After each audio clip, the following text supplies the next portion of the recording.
ಎಲ್ಲರಿಗೂ ನಮಸ್ಕಾರ.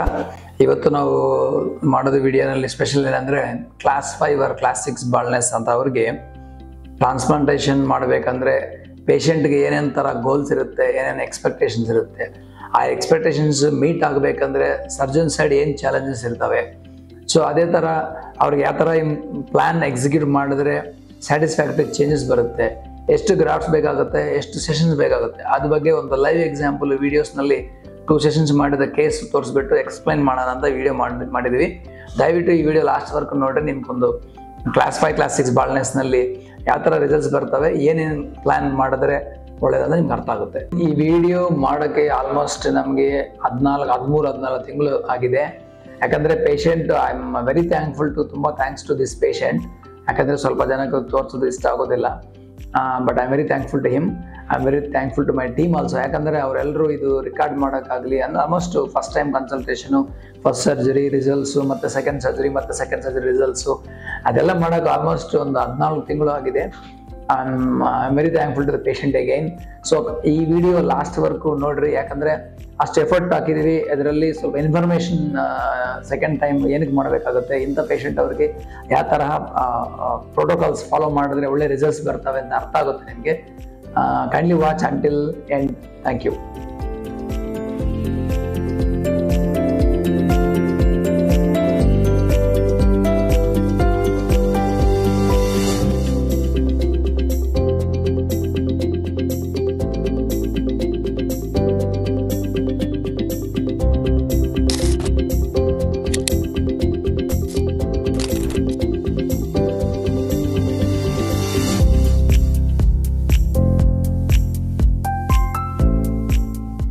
ಈ ಪೇಷಂಟು ಕನ್ಸಲ್ಟೇಷನ್ ಬರುವಾಗ ಅವ್ರ ಏಜ್ 36 ಇಯರ್ಸು, ಕ್ಲಾಸ್ ಬಾಲ್ನೆಸ್ ಆಗಿದೆ. ಅವರಿಗೆ ಕಂಪ್ಲೀಟ್ ಹೇರ್ ಇಲ್ಲ, ಕಂಪ್ಲೀಟ್ ಫ್ರಂಟು ಮಿಡ್ ಸ್ಕ್ಯಾಲ್ಪ್ ಕ್ರೌನ್ನಲ್ಲಿ ಹೇರ್ ಇಲ್ಲ. ಎಲ್ಲರೂ ಕೇಳ್ತಾರೆ, ಅವರು ನಮ್ಗೆ ಹೆಡ್ಫುಲ್ ಆಫ್ ಹೇರ್ ಅಂತ ಹೇಳಿದ್ರು. ಬಟ್ ನಾನು ಸ್ಕ್ಯಾಲ್ಪ್ ಎಕ್ಸಾಮಿನೇಷನ್ ಮಾಡಿಬಿಟ್ಟು ಅವ್ರಿಗೆ ಚಾಲೆಂಜಿಂಗ್ ಏನಿದೆ ಅಂತ ಹೇಳಿದ್ದೀನಿ, ಅದು ಡೋನರ್ ಸ್ವಲ್ಪ ವೀಕ್ ಇದೆ. ಸೊ ಅದಕ್ಕಾಗಿ ಅವ್ರಿಗೆ ಮಿನಿಮಮ್ 2 ಸೆಷನ್ಸ್ ಬೇಕಾಗುತ್ತೆ. ಮತ್ತು ಫಸ್ಟ್ ಸೆಷನ್ನಲ್ಲಿ ಪ್ಲ್ಯಾನ್ ಮಾಡುವಾಗ ಹೇರ್ ಲೈನ್ ಸ್ವಲ್ಪ ಮೇಲೆ ತಗೊಂಡು ಗ್ರಾಫ್ಟ್ ಸೇವ್ ಮಾಡಿ ಫ್ಯೂಚರ್ನಲ್ಲಿ ಬೇಕಾದರೆ ಫ್ರಂಟ್ ಇಂಪ್ಲಾಂಟ್ ಮಾಡ್ಬೋದು ಅಂತ ಪ್ಲ್ಯಾನ್ ಸಜೆಸ್ಟ್ ಮಾಡಿದ್ವಿ. ಅವರು ಅದಕ್ಕೆಲ್ಲ plan, execution, second session, patient motivation ತಗೊಂಡು ಓಕೆ ಅಂತ ಹೇಳ್ಬಿಟ್ಟು ಫಸ್ಟ್ ಸರ್ಜರಿ ಪ್ಲ್ಯಾನ್ ಮಾಡಿದ್ವಿ. ಫಸ್ಟ್ ಸರ್ಜರಿದಲ್ಲಿ ಮ್ಯಾಕ್ಸಿಮಮ್ ಗ್ರಾಫ್ಟ್ಸ್ ಎಕ್ಸ್ಟ್ರಾಕ್ಟ್ ಮಾಡಿ ಮತ್ತು ಫ್ರಂಟಲ್ಲಿ ಹೇರ್ ಲೈನ್ ಸ್ವಲ್ಪ ಮೇಲೆ ತಗೊಂಡು ಮಿಡ್ ಸ್ಕ್ಯಾಲ್ಪ್ನಲ್ಲಿ ಎಲ್ಲ ಇಂಪ್ಲಾಂಟ್ ಮಾಡಿ almost 65 to 70% of the area ನಾವು ಕವರ್ ಮಾಡಿದ್ವಿ. ಸೊ ಫಸ್ಟ್ ಸೆಷನ್ ರಿಸಲ್ಟ್ಸ್ 8 ತಿಂಗಳು ಆದಮೇಲೆ ಇವರಿಗೆ ನಾವು ಟಾರ್ಗೆಟ್ ರಿಸಲ್ಟ್ಸ್ ರೀಚ್ ಆಗಿದ್ದೀವಿ. ಅಂದರೆ ಯಾವ ಥರ ಎಕ್ಸ್ಪೆಕ್ಟ್ ಮಾಡಿದ್ವಿ ಆ ಥರ ಬಂದಿದೆ ಅವರಿಗೆ. ಸೊ ಅದರಿಂದ ಅವ್ರ ಕಾನ್ಫಿಡೆನ್ಸ್ ಜಾಸ್ತಿ ಆಗಿದೆ. ಸೆಕೆಂಡ್ ಸೆಷನ್ ಪ್ಲ್ಯಾನ್ ಮಾಡೋಕ್ಕೂ ನಮ್ಗೆ ಸುಲಭವಾಗುತ್ತೆ. ಸೆಕೆಂಡ್ ಸೆಷನ್ ಮಾಡುವಾಗ ಈಗ ಮೇನ್ ಪ್ರಯಾರಿಟಿ ಏನಂದರೆ ಮತ್ತೆ ಕ್ರೌನ್ ಏರಿಯಾದಲ್ಲಿ ಇಂಪ್ಲಾಂಟ್ ಮಾಡೋದು, ಮತ್ತು ಇನ್ನು ಸ್ವಲ್ಪ ಹೇರ್ ಲೈನ್ ಸ್ವಲ್ಪ ಮುಂದೆ ಮಾಡೋದು ನಮ್ಮ ಸೆಕೆಂಡ್ ಸೆಷನ್ ಪ್ಲ್ಯಾನ್. ಸೊ ಆ ಥರ ಇವರಿಗೆ ಮಾಡಿದ್ವಿ. ಇಲ್ಲಿ ಮುಖ್ಯ ವಿಷಯ ಏನು ಗಮನಿಸಬೇಕಂದ್ರೆ, ಇಂಥ ಪೇಷಂಟ್ಗೆ ಡೋನರ್ ಇಂಪ್ರೂವ್ ಮಾಡೋಕ್ಕೋಸ್ಕರ ನಾವು ಮೆಡಿಕೇಶನ್ಸ್ ಅಂದರೆ ಮಲ್ಟಿವೈಟಮಿನ್ ಥೆರಪಿ ಕೊಡ್ತೀವಿ. ಅದರಲ್ಲಿ ಬಯೋಟಿನ್ನು, ಒಮೆಗಾ, ಭಾಳ ಮಲ್ಟಿವೈಟಮಿನ್ಸ್ ಇರ್ತವೆ. ಸ್ಟೆರಾಯ್ಡ್ಸ್ ಅಂತೂ ಏನಿರಲ್ಲ. ಮಧ್ಯದಲ್ಲಿ ಮಿನಾಕ್ಸಿಲ್, ಭಾಳ ಜನ ಮಿನಾಕ್ಸಿಲ್ ನಾನು ಯೂಸ್ ಮಾಡೋದಿಲ್ಲ, ಸೈಡ್ ಎಫೆಕ್ಟ್ ಅಂತ ಅನ್ಕೊಂತಾರೆ ಸೈಕಲಾಜಿಕಲ್ ಆಗಿ. ಮಲ್ಟಿವೈಟಮಿನ್ ಥೆರಪಿಯಿಂದ ಆಗಲಿ ಮಿನಾಕ್ಸಿಲಿಂದ ಆಗಲಿ ಏನು ಸೈಡ್ ಎಫೆಕ್ಟ್ಸ್ ಬರೋದಿಲ್ಲ. ಸೊ ಇದು ಯಾಕೆ ಕೊಟ್ಟಿದ್ದೀವಿ ಅಂದರೆ ಅವರಿಗೆ ಬ್ಯಾಕ್ ಸೈಡ್ ಡೋನರ್ ಇಂಪ್ರೂವ್ ಮಾಡಬೇಕು, ಇಲ್ಲಾಂದರೆ ಸೆಕೆಂಡ್ ಸೆಷನ್ ಪಾಸಿಬಿಲಿಟಿ ಇಲ್ಲ. ಸೊ ಅದರಿಂದ ಈ ಪೇಷಂಟ್ ಫಸ್ಟ್ ಟ್ರಾನ್ಸ್ಪ್ಲಾಂಟ್ ಮಾಡಿದ ತಕ್ಷಣ ನಾವು PRP ಮತ್ತು ಮಲ್ಟಿವೈಟಮಿನ್ ಥೆರಪಿ ಮಿನಾಕ್ಸಿಲ್ ಕೊಟ್ಟಿದ್ದೀವಿ. ಮಲ್ಟಿವೈಟಮಿನ್ ಥೆರಪಿ ಫಾರ್ 3.5 months, ಮಿನಾಕ್ಸಿಲ್ ಫಾರ್ 6.5-7 months ಕೊಟ್ಟಿದ್ದೀವಿ. ಸೊ ಅದರಿಂದ ಇವರಿಗೆ ಡೋನರ್ ಇಂಪ್ರೂವ್ ಆಗಿದೆ ಫಸ್ಟ್ ಸೆಷನ್ ಆದಮೇಲೆ. ಫಸ್ಟ್ ಸೆಷನ್ ರಿಸಲ್ಟ್ಸು ಟ್ರಾನ್ಸ್ಪ್ಲಾಂಟೇಷನ್ನಿಂದ ಚೆನ್ನಾಗಿ ಬಂದಿದೆ. ಈಗ ಸೆಕೆಂಡ್ ಸೆಷನ್ ಪ್ಲ್ಯಾನ್ ಮಾಡೋ ಟೈಮ್ನಲ್ಲಿ ಡೋನರ್ ಅಬ್ಸರ್ವ್ ಮಾಡಿರಿ, ಡೋನರ್ ಎಕ್ಸಲೆಂಟ್ ಇಂಪ್ರೂವ್ ಆಗಿದೆ, ಬೆಟರ್ ದೆನ್ ಫಸ್ಟ್ ಟೈಮ್ ಡೋನರ್ಗಂತೂ ಚೆನ್ನಾಗಿದೆ. ಇದು ಯಾವ ಥರ ಸಾಧ್ಯ ಆಗಿದೆ ಅಂದರೆ ಬಿಕಾಸ್ ಆಫ್ ಮಲ್ಟಿವೈಟಮಿನ್ ಥೆರಪಿ ಮಿನಾಕ್ಸಿಲ್ ಇಂದನೇ. ಸೊ ಅದರಿಂದ we cannot neglect the medications, multivitamin therapy, ಯಾಕಂದರೆ ಅದರಿಂದ ಡೋನರ್ ಇಂಪ್ರೂವ್ ಆಗುತ್ತೆ ನಮಗೆ. ಸೊ ಈ ಪೇಷಂಟ್ಗೆ ಈಗ ನೆಕ್ಸ್ಟ್ ಈ ಸೆಕೆಂಡ್ ಸೆಷನಲ್ಲಿ ಪ್ಲ್ಯಾನ್ ಏನಂದರೆ ಕ್ರೌನ್ನಲ್ಲಿ ಜಾಸ್ತಿ ಇಂಪ್ಲಾಂಟ್ ಮಾಡೋದು ಮತ್ತು ಹೇರ್ ಲೈನ್ ಸ್ವಲ್ಪ ಮುಂದೆ ಮಾಡೋದು. ಫಸ್ಟ್ ಟೈಮ್ ಹೇರ್ ಲೈನ್ ಮುಂದೆ ಮಾಡಿದ್ರೆ ಪ್ರಾಬಬಲಿ ಟ್ರಾನ್ಸ್ಪ್ಲಾಂಟೇಷನ್ ಫೇಲ್ ಆಗ್ಬೋದು, ಯಾಕಂದರೆ ಓನ್ಲಿ ಬರೀ ಫ್ರಂಟ್ ಸೈಡ್ ಹೇರ್ ಬಂದರೆ ಪೇಷಂಟ್ ಸ್ಯಾಟಿಸ್ಫೈ ಆಗೋದಿಲ್ಲ. ಅದರಿಂದ ಫಸ್ಟ್ ಸೆಷನ್ನಲ್ಲಿ ಮ್ಯಾಕ್ಸಿಮಮ್ ಏರಿಯಾ ನಾವು ಬಾಲ್ನೆಸ್ ಕವರ್ ಮಾಡಬೇಕಾಗುತ್ತೆ. ನೆಕ್ಸ್ಟ್ ಟೈಮ್ ಬೇಕಂದ್ರೆ ಅಡ್ಜಸ್ಟ್ಮೆಂಟ್ಗೋಸ್ಕರ ಇನ್ನೂ ಸ್ವಲ್ಪ ಮುಂದೆ ಮಾಡಿ ಚೆನ್ನಾಗಿ ತಗೊಂಡ್ಬರ್ಬೋದು. ಈಗ ಫಸ್ಟ್ ಸೆಕೆಂಡ್ ಸೆಷನ್ನಲ್ಲಿ ಫ್ರಂಟಲ್ ಹೇರ್ಲೈನ್ ಎಕ್ಸ್ಟೆಂಡ್ ಮಾಡಿದ್ವಿ ಮತ್ತು ಕ್ರೌನ್ನಲ್ಲಿ ಇಂಪ್ಲಾಂಟ್ ಮಾಡಿದ್ವಿ. ಸೊ ಸೆಕೆಂಡ್ ಸೆಷನ್ ಟ್ರಾನ್ಸ್ಪ್ಲಾಂಟೇಷನ್ ಚೆನ್ನಾಗಾಗಿತ್ತು. ಒಂದು 8 ಮಂತ್ಸ್ ಆದ್ಮೇಲೆ ಮತ್ತೆ ಅವರು ರಿವ್ಯೂಗೋಸ್ಕರ ನೋಡ್ಬಿಟ್ಟು ಸೆಕೆಂಡ್ ಸೆಷನ್ ಡೆನ್ಸಿಟಿ ನೋಡಿದ್ರೆ ಬ್ಯೂಟಿಫುಲ್ ನ್ಯಾಚುರಲ್ ಹೇರ್ ಲೈನು, ಮಧ್ಯದಲ್ಲೆಲ್ಲ ಡೆನ್ಸಿಟಿ ಬ್ಲೆಂಡಿಂಗು, ಕ್ರೌನ್ ನಲ್ಲಿ ನೋಡಿದ್ರೆ ಕ್ರೌನ್ ನಲ್ಲಿ ಸುಳಿ ಇರುತ್ತಲ್ಲ ಅದೇ ತರ ನಾವು ಆಂಗ್ಯುಲೇಷನ್ಸ್ ಆಗಲಿ ಓರಿಯಂಟೇಷನ್ ಆಗಲಿ ಚೆನ್ನಾಗಿ ಬಂದಿದೆ. ಇದು ಸುಮ್ಮನೆ ನಂಬರ್ ಆಫ್ ದ ಗ್ರಾಫ್ಟ್ ಜಾಸ್ತಿ ಮಾಡಿದ್ರೆ ಈ ತರ ರಿಸಲ್ಟ್ಸ್ ಬರಲ್ಲ. ಅಂದ್ರೆ ಆರ್ಟಿಸ್ಟಿಕ್ ಹ್ಯಾಂಡ್ ಇಂದ ನೀಟಾಗಿ ಆಂಗ್ಯುಲೇಷನ್ಸ್ ಓರಿಯಂಟೇಷನ್ ಚೆನ್ನಾಗಿ ಮಾಡಿದ್ರೇನೆ ಕ್ರೌನ್ ಏರಿಯಾದಲ್ಲ ಆಗಲಿ ಫ್ರಂಟ್ ಏರ್ಲೈನ್ ಆಗಲಿ ನ್ಯಾಚುರಲ್ ಆಗಿ ಬರ್ತವೆ. ಬಹಳ ಜನ ಕೇಳ್ತಾರೆ ಬೇರೆ ಕಡೆ ಎಲ್ಲ ಕಡೆ ಟ್ರಾನ್ಸ್ಪ್ಲಾಂಟ್ ಮಾಡ್ತಾರೆ ಸರ್ ಅಂತ, ಬಟ್ ರಿಸಲ್ಟ್ಸ್ ನ್ಯಾಚುರಲ್ ಆಗಿ ಬರಲ್ಲ. ದೂರದಿಂದಾನೇ ಅರ್ಥ ಆಗುತ್ತೆ ಟ್ರಾನ್ಸ್ಪ್ಲಾಂಟೇಷನ್. ಅದರಿಂದಾನೇ ಒಳ್ಳೆ ಟ್ರಾನ್ಸ್ಪ್ಲಾಂಟ್ ಕ್ಲಿನಿಕ್ಗೆ ಹೋಗ್ಬೇಕು. ನಿಮ್ ಕೇಸ್ ತೋರಿಸ್ಬಿಟ್ಟು ಕೇಸ್ ಡಿಸ್ಕಷನ್ ಮಾಡಿದಾದ್ಮೇಲೆ ಟ್ರಾನ್ಸ್ಪ್ಲಾಂಟೇಷನ್ಗೆ ಹೋಗ್ಬೇಕಾಗುತ್ತೆ. ಇನ್ನೊಂದು ಸೆಕೆಂಡ್ ಸೆಷನ್ ಅಂದ್ರೆ ಸೆಕೆಂಡ್ ಸೆಷನ್ ಬೇಕಾ ಸರ್ ಅಂತಾರೆ. ಎಸ್, ಸ್ವಲ್ಪ ಜನರಲ್ಲಿ ಬೇಕಾಗುತ್ತೆ. ಈ ಪೇಷಂಟ್ಗೆ 3ನೇ ಸರಿನೇ ಬೇಕಾಗ್ಬೋದು, ಬಟ್ ಇವರಿಗೆ ಲಕ್ಕಿಯಾಗಿ ಸೆಕೆಂಡ್ ಸೆಷನ್ ಅಲ್ಲೇ ಬಂದಿದೆ, ಸ್ವಲ್ಪ ಹೇರ್ಲೈನ್ ಮೇಲೆ ತಗೊಂಡಿದ್ವಿ.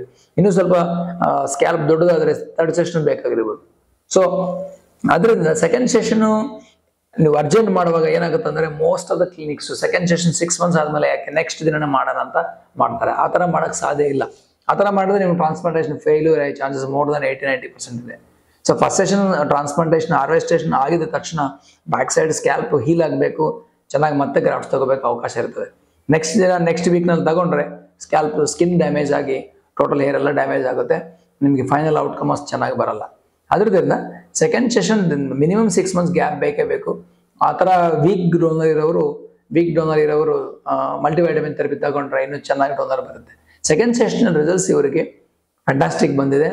ಇದು ಯಾಕಂದ್ರೆ ಮೇನ್ ಇಂಪಾರ್ಟೆಂಟ್ ಏನಂದ್ರೆ ಇಲ್ಲಿ ಗ್ರಾಫ್ಟ್ ನಂಬರ್ ಅಲ್ಲ, ಪೇಷಂಟ್ ಮೋಟಿವೇಶನ್. ಸೆಕೆಂಡ್ ಸೆಷನ್ ನಾವು ಹೇಳ್ದಂಗೆ ನೀಟಾಗಿ 6 ಮಂತ್ಸ್ 8 ಮಂತ್ಸ್ ಆದ್ಮೇಲೆ ಬಂದ್ರು, ಮತ್ತೆ ಸೆಕೆಂಡ್ ಸೆಷನ್ ನೀಟಾಗಿ ಮಾಡಿಕೊಂಡು ಮಲ್ಟಿವೈಟಮಿನ್ ಥೆರಪಿ ತಗೊಂಡಿದ್ದಾರೆ. ಇದೆಲ್ಲ ಸೇರಿ ರಿಸಲ್ಟ್ಸ್ ಔಟ್ಕಮ್ ಚೆನ್ನಾಗಿರ್ತದೆ. ಅದರಿಂದ hair transplantation class 5 class 6 baldness ಅವರಾಗ್ಲಿ ಬೇರೆ ಯಾರಾಗ್ಲಿ ನಿಮ್ ಸರ್ಜನ್ ಚಾಯ್ಸ್ ಪ್ರಕಾರ ಟ್ರೀಟ್ಮೆಂಟ್ ತಗೊಂಡ್ರೆ ಡೆಫಿನೆಟ್ಲಿ ರಿಸಲ್ಟ್ಸ್ ಚೆನ್ನಾಗಿರುತ್ತೆ.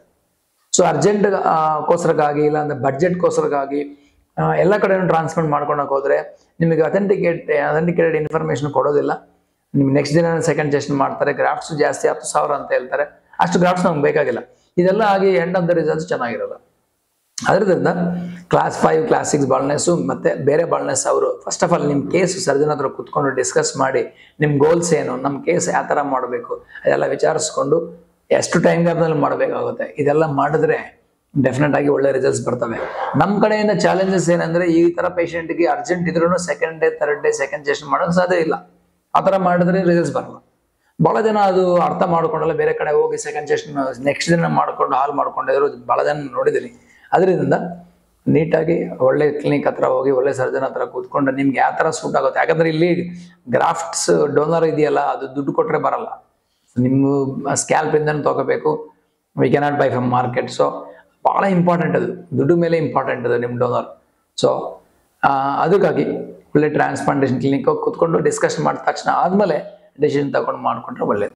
ಈ ವಿಡಿಯೋದಲ್ಲಿ ಕನ್ಕ್ಲೂಷನ್ ಏನಂದ್ರೆ ಕ್ಲಾಸ್ 5 ಕ್ಲಾಸ್ 6 ಬಾಲ್ನೆಸ್ ಇರೋರಿಗೆ ನಂಬರ್ 1 ಪಾಯಿಂಟ್ ಇಂಪಾರ್ಟೆಂಟ್ ಪಾಯಿಂಟ್ ಏನಂದ್ರೆ ಪೇಷಂಟ್ಗೆ ಮೋಟಿವೇಶನ್ ಇರಬೇಕು. ಮೋಟಿವೇಶನ್ ಅಂದ್ರೆ ಮಲ್ಟಿಪಲ್ ಸೆಷನ್ಸ್ ಬರಬೇಕಾಗುತ್ತೆ, ಮತ್ತೆ ಸ್ವಲ್ಪ ರಿಸರ್ಚ್ ಮಾಡಿ ಒಳ್ಳೆ ಡಾಕ್ಟರ್ ಹತ್ರ ಮಾಡ್ಕೋಬೇಕು, ಸ್ವಲ್ಪ ಪೇಷನ್ಸು ಇದೆಲ್ಲ ಸೇರಿ ಪೇಷಂಟ್ಗೆ ಮೋಟಿವೇಶನ್ ಇರಬೇಕು ನಂಬರ್ 1. ನಂಬರ್ 2 ಈಗ ಬೆಸ್ಟ್ ಪ್ಲಾನ್ ಎಕ್ಸಿಕ್ಯೂಟ್ ಮಾಡಬೇಕು. ಅಂದ್ರೆ ಮಲ್ಟಿಪಲ್ ಸೆಷನ್ ಆಗ್ಬೋದು, ಟೈಮ್ ಗ್ಯಾಪ್ ಆಗ್ಬೋದು, taking the higher hair line ಆಗ್ಬೋದು.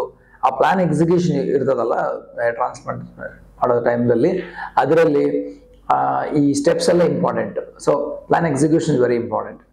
ಮೂರನೇದು ಬೆಸ್ಟ್ ಸರ್ಜನ್ ಬೇಕು ನಿಮ್ಗೆ. ಯಾಕಂದ್ರೆ ಇದೆಲ್ಲ ಪೇಷಂಟ್ ಮೋಟಿವೇಶನ್ ಆಗಬೇಕು, ಮತ್ತೆ ಪ್ಲಾನ್ ಸಜೆಷನ್ ಕನ್ವಿನ್ಸ್ ಆಗಬೇಕಂದ್ರೆ ಬೆಸ್ಟ್ ಸರ್ಜನ್ ನಿಮಗೆ ಕಾನ್ಫಿಡೆನ್ಸ್ ಕೊಟ್ಟವ್ರ ಸರ್ಜನ್ ಬೇಕಾಗುತ್ತೆ. ಅವ್ರು ನಿಮ್ಗೆ ಸ್ವಲ್ಪ ಫೋಟೋಸ್ ಆಗಲಿ ವಿಡಿಯೋಸ್ ಆಗಲಿ ಎಕ್ಸಾಂಪಲ್ ತೋರಿಸ್ಬಿಟ್ಟು ಈ ತರ ಬರುತ್ತೆ ಅಂತ ಒಂದು ಸ್ಯಾಂಪಲ್ ಹೇಳಿದ್ರೆ ಅವ್ರಿಗೊಂದು ಐಡಿಯಾ ಬರುತ್ತೆ. ಅದಕ್ಕೆ ಬೆಸ್ಟ್ ಎಕ್ಸಿಕ್ಯೂಟ್ ಮಾಡೋ ಸರ್ಜನು ಬೆಸ್ಟ್ ಟೀಮ್ ಬೇಕಾಗುತ್ತೆ. ಈ 3 ಪಾಯಿಂಟ್ಸ್ ಬಹಳ ಇಂಪಾರ್ಟೆಂಟು ಇಂಥ ಪೇಷಂಟ್ ಅವ್ರಿಗೆ ರಿಸಲ್ಟ್ಸ್ ಬರಬೇಕಂದ್ರೆ. So thanks for watching our videos. ಮತ್ತೆ ಜಾಸ್ತಿ ವಿಡಿಯೋಸ್ಗೋಸ್ಕರ ಮತ್ತೆ ಮಾಹಿತಿಗೋಸ್ಕರ ನಮ್ಮ ಚಾನಲ್ ನೋಡ್ತಾ ಇರಿ. Thank you.